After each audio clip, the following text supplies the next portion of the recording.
പെട്രോളിന് പിന്നാലെ E25 പെട്രോളും വ്യാപകമാക്കാനുള്ള നിർണായക നീക്കങ്ങളുമായി കേന്ദ്ര സർക്കാർ.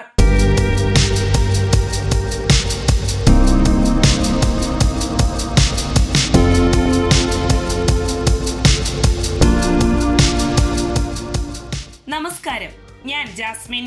രാജ്യത്ത് ഇന്ധന നയത്തിൽ മറ്റൊരു നിർണായക മാറ്റത്തിനുള്ള സൂചനകളാണ് കേന്ദ്ര സർക്കാരിന്റെ പുതിയ നീക്കങ്ങൾ നൽകുന്നത്.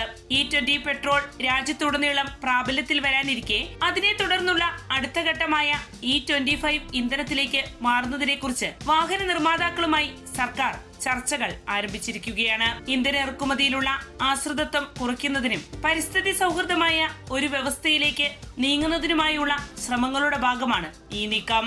E20 പെട്രോൾ എന്നത് 20% എഥനോൾ കലർന്ന ഇന്ധനമാണ്. ഇതിനകം തന്നെ പല സംസ്ഥാനങ്ങളിലും ഇത് ഘട്ടം ഘട്ടമായി നടപ്പിലാക്കി വരികയാണ്.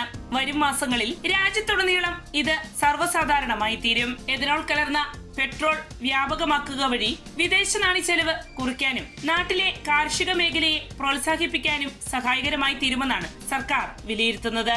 കരിമ്പ്, ചോളം എന്നിവയിൽ നിന്നുള്ള എഥനോൾ ഉൽപാദനം വർദ്ധിപ്പിക്കുന്നത് കർഷകർക്ക് പുതിയ വരുമാന മാർഗങ്ങൾ തുറക്കുന്നതിന് വഴിയൊരുക്കും. E20 പെട്രോൾ പ്രാബല്യത്തിലാക്കിയതിന് തൊട്ടു പിന്നാലെ തന്നെ 25% എഥനോൾ അടങ്ങിയ E25 ഇന്ധനത്തിലേക്ക് നീങ്ങാനുള്ള ചർച്ചകൾ ആരംഭിച്ചത് ഏറെ ശ്രദ്ധേയമാണ്. ആഗോളതലത്തിൽ ക്രൂഡ് ഓയിൽ വിപണിയിൽ തുടരുന്ന അനിശ്ചിതത്വവും പശ്ചിമേഷ്യയിലെ രാഷ്ട്രീയ സംഘർഷങ്ങളും ഇന്ത്യയെ കൂടുതൽ സ്വയം പര്യാപ്തമായ ഇന്ധന നയത്തിലേക്ക് തിരിയാൻ നിർബന്ധിതമാക്കുന്ന ഘടകങ്ങളാണ്. ഈ സാഹചര്യത്തിലാണ് E25 പെട്രോളിനെ സംബന്ധിച്ച ഗൗരവ ചർച്ചകളിലേക്ക് കേന്ദ്ര സർക്കാർ കടന്നിരിക്കുന്നത്. അതേസമയം കേന്ദ്ര സർക്കാരിന്റെ ഈ നീക്കത്തിനു മുന്നിൽ നിരവധി സാങ്കേതിക വെല്ലുവിളികൾ നിലനിൽക്കുന്നുണ്ട്. നിലവിൽ വിപണിയിലുള്ള വാഹനങ്ങൾ ഭൂരിഭാഗവും E20 നിലവാരം മുൻനിർത്തിയാണ് രൂപകൽപ്പന ചെയ്തിരിക്കുന്നത്. അതിനാൽ E25 ഇന്ധനം ഉപയോഗിക്കുമ്പോൾ എഞ്ചിന്റെ പ്രകടനത്തിലും ദീർഘായുസ്സിനെയും അത് എപ്രകാരം ബാധിക്കുമെന്നത് വാഹന ഉപയോക്താക്കൾക്കിടയിൽ ആശങ്ക പടർത്തുന്നു. അതുപോലെ തന്നെ ഇന്ധനക്ഷമത കുറയാൻ സാധ്യതയുണ്ടെന്ന പ്രചരണങ്ങളും ശക്തമാകുന്നുണ്ട്. കൂടാതെ നിലവിലെ BS6 മലിനീകരണ മാനദണ്ഡങ്ങൾ പാലിക്കുന്നതിൽ ബുദ്ധിമുട്ടുകൾ നേരിടേണ്ടി വരുമോ എന്നതും പരിശോധിക്കേണ്ട വിഷയമാണ്. വാഹന നിർമ്മാതാക്കൾ ഈ വിഷയത്തെ ജാഗ്രതയോടെയാണ് സമീപിക്കുന്നത്. വിപുലമായ പരീക്ഷണങ്ങളും ഡാറ്റയും ഇല്ലാതെ ഉയർന്ന എഥനോൾ മിശ്രിതം വ്യാപകമായി നടപ്പിലാക്കുന്നത് ഉപഭോക്തൃ പരാതികൾക്കും സാങ്കേതിക പ്രശ്നങ്ങൾക്കും ഇടയാക്കാമെന്ന ആശങ്കയാണ് വാഹന വ്യവസായ മേഖല ഉയർത്തുന്നത്.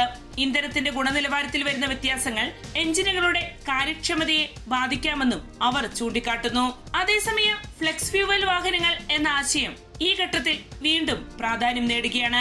ഉയർന്ന എഥനോൾ മിശ്രിതം ഉൾപ്പെടെ വിവിധ ഇന്ധനങ്ങളുമായി പൊരുത്തപ്പെടുന്ന ഇത്തരം വാഹനങ്ങൾ ഭാവിയിലെ ഇന്ധന നയത്തിൽ നിർണായക പങ്ക് വഹിക്കുമെന്നാണ് വിലയിരുത്തപ്പെടുന്നത്. ഇതിനായി വാഹന നിർമ്മാതാക്കളും സർക്കാരും തമ്മിലുള്ള സഹകരണം നിർണായകമാകും. സാങ്കേതികമായ തയ്യാറെടുപ്പുകൾക്കൊപ്പം ഉപഭോക്തൃ ബോധവൽക്കരണവും ഏറെ പ്രധാനമാണ്. പുതിയ ഇന്ധനങ്ങളിലേക്കുള്ള മാറ്റം സാധാരണ ജനങ്ങളെ എങ്ങനെ ബാധിക്കും? വാഹന പരിപാലന ചെലവ് വർദ്ധിക്കുമോ, മൈലേജ് കുറയുമോ എന്നിങ്ങനെയുള്ള ചോദ്യങ്ങൾക്ക് സർക്കാർ വ്യക്തമായ മറുപടി നൽകേണ്ടതായുണ്ട്. ഈ മേഖലയിൽ വ്യക്തതയുണ്ടാകാതെ നയപരമായ മാറ്റങ്ങൾ മുന്നോട്ട് കൊണ്ടുപോകുന്നത് വെല്ലുവിളിയായിരിക്കും.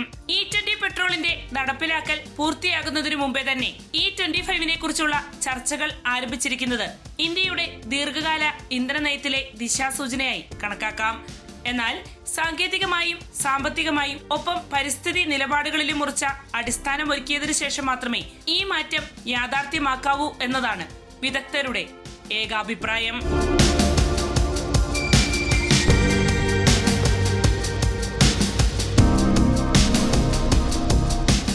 വാർത്തയുടെ നിറം തേടി തനി നിറം.